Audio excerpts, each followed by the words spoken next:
rencana pembelajaran semester atau RPS dan satuan acara perkuliahan atau SAP. Tugas dosen dalam pembelajaran di penyusunan dokumen kurikulum ya. Jadi pembelajaran sebagai tahapan pelaksanaan RPS atau penyusunan kurikulum pendidikan tinggi ya. Rancangan pembelajaran ya. Jadi tahapan perancangan pembelajaran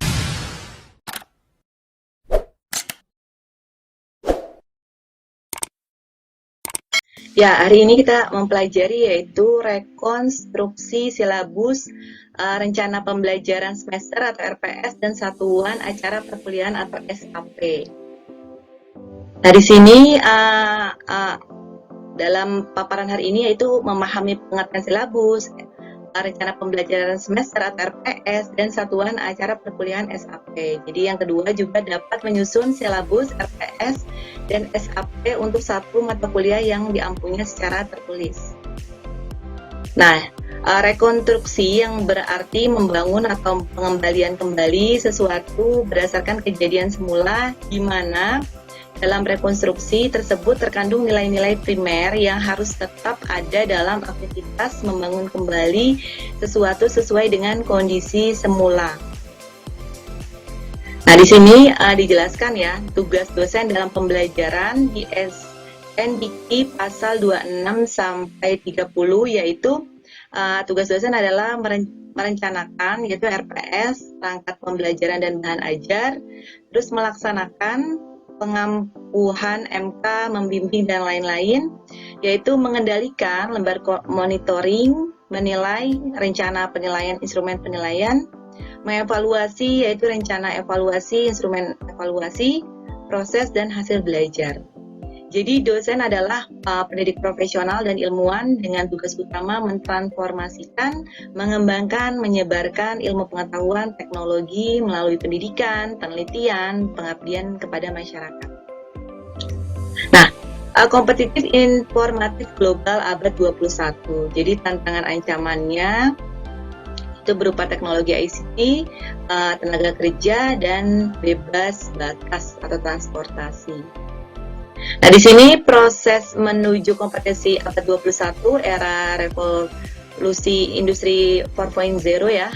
Di sini ada karakter peserta didik beradaptasi pada lingkungan yang dinamis, religius, nasionalis, masyarakat mandiri, gotong royong, integritas. Jadi di sini ada syarat generik di mana kompetensi abad 21, kompetensi peserta didik mampu memecahkan masalah kompleks yang dibutuhkan, kritis berpikir, kreativitas, literasi dasar, life skill, peserta didik menerapkan keterampilan dasar sehari-hari, literasi bahasa, literasi numerasi, literasi sains, literasi digital, TIK, literasi finansial, literasi budaya dan kewarganegaraan.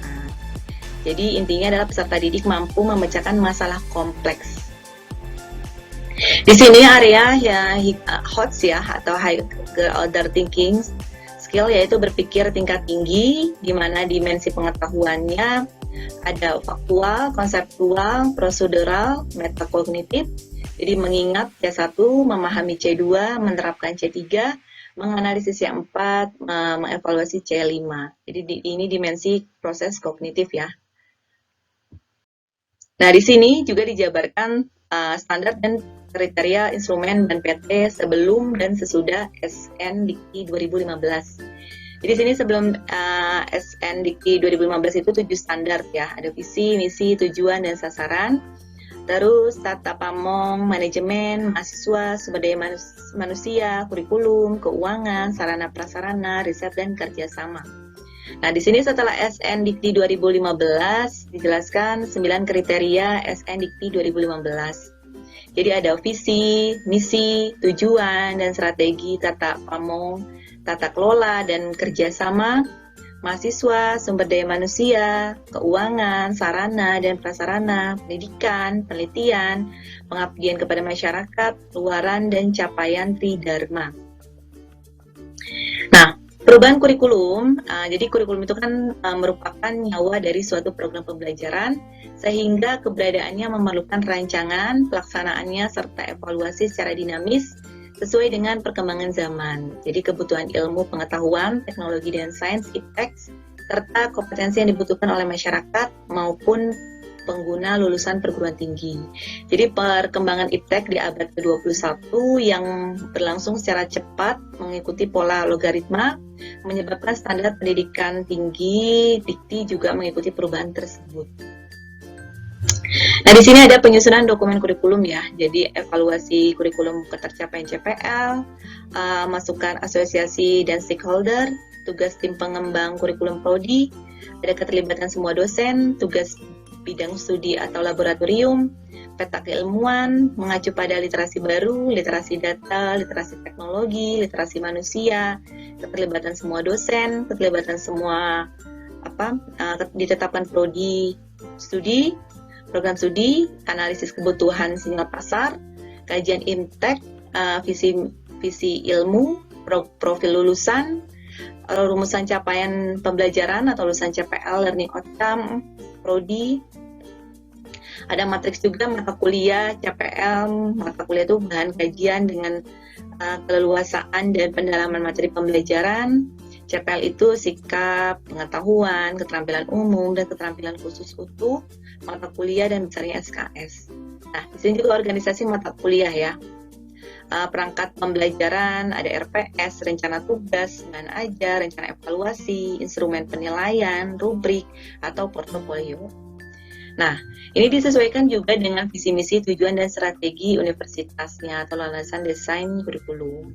Konsorsium bidang ilmu mengacu KKNI, SNDQ, perundangan lainnya mengacu pada kemampuan era industri 4.0, dan literasi baru kebijakan MBKN. Di sini juga tugas tim pengembang kurikulum prodi dijelaskan juga. Nah, pembelajaran sebagai tahapan pelaksanaan RPS atau dari Kemenristek-Dikti 2016, jadi rancangan pembelajaran dan luaran. Jadi kurikulum, konsep kurikulum atau RPS ya, rancangan pembelajaran semester. Pembelajaran ada dosen, sumber belajar, mahasiswa, luarannya lulusan memiliki capaian pembelajaran. Jadi evaluasi program pembelajaran. Nah, di sini ada tahapan penyusunan kurikulum pendidikan tinggi ya. Jadi yang A, tahapan perancangan kurikulum. Yang pertama, perumusan capaian pembelajaran lulusan PCPL. Ada juga 2, pembentukan mata kuliah. Ada penyusunan mata kuliah dalam struktur kurikulum. Ada tahapan perancangan pembelajaran, perumusan capaian pembelajaran mata kuliah, menyusun rencana pembelajaran RPS, tahap evaluasi, program pembelajaran itu prinsip yang diterapkan dalam evaluasi, nilai ideal yang dipasangkan sebagai tolak ukur. Nah, ada tahapan perancangan pembelajaran ya. Jadi tahapan perancangan pembelajaran dilakukan secara sistematis, logis, dan terukur agar dapat menjamin tercapainya capaian pembelajaran atau lulusan CPL. Jadi tahapan perancangan pembelajaran itu tersebut setidaknya dilakukan dalam beberapa tahap sebagai berikut. Ada tahapan perencanaan pembelajaran. Yang pertama, identifikasi capaian pembelajaran lulusan atau CPL yang dibebankan pada mata kuliah. Ada juga merumuskan capaian pembelajaran mata kuliah CPMK yang bersifat spesifik terhadap mata kuliah berdasarkan CPL yang dibebankan oleh MK tersebut. Ada juga perumusan sub SPMK yang merupakan kemampuan akhir yang direncanakan pada tiap tahap pembelajaran dan dirumuskan berdasarkan CPMK.